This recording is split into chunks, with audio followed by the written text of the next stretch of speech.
ये है खबरों की खबर और आप देख रहे हैं खबरों की खबर टीवी।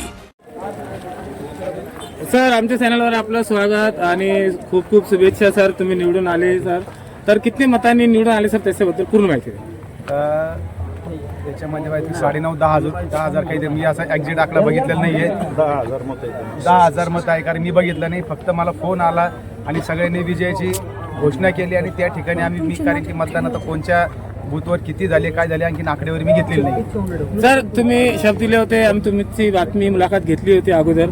तुम्ही म्हटले होते की जे काय समस्या आहे, मोठी समस्या आहे, त्याचं तुम्ही निवडून आल्यावर सर्वप्रथम त्याचं निवारण करणार. कसं निवारण करणार? मी आपल्याला शब्द दिला होता की निवडून आल्यानंतर 24 तास जनतेमध्ये राहणारा माणूस आहे आणि ज्या ज्या ठिकाणी शासनाची योजना असेल, ज्या ज्या समस्या मतदार बंधूच्या असेल, बहिणीच्या असेल, ज्या ज्या समस्या असेल त्या ठिकाणी आपण शासनाच्या माध्यमातून जे जे काम या मिटिंग गटामध्ये करतात ते ते काम आपण करण्यासाठी 100% प्रयत्न करणार आहोत. सर, आपले किती उमेदवार निवडून आले सर? आमचा एकच, मी एवढाच पैठण तालुक्यात एकटाच उमेदवार मी या ठिकाणी ठाकरे गटाचा महाविकास आघाडीचा मी एकटा निवडून आलो, महाविकास आघाडीचा.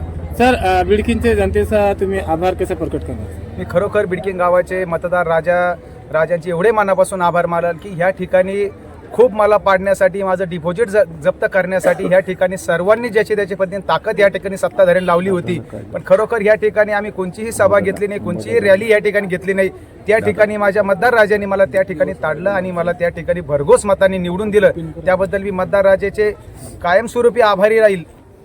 सर, चंद्रकांत हिरे सर आणि जे अंबादास दानवे सरांनी तुमच्यावर भरोसा ठेवला आणि तुम्हाला तिकीट दिलं, तुम्ही निवडून आले, कसा आभार प्रकट केला? खरोखर पक्षाने माझ्यावरती एक विश्वास दाखवला व मला त्या ठिकाणी उमेदवारी दिली. खरोखर मी पक्षाचे वरिष्ठ नेत्यांचे मी मनापासून त्या ठिकाणी आभार मानतो. सर, उमेदवारांचं नाव आणि आपलं नाव सांगा. मनोज नंदकिशोर पेरे, बिडकीन गट. धन्यवाद.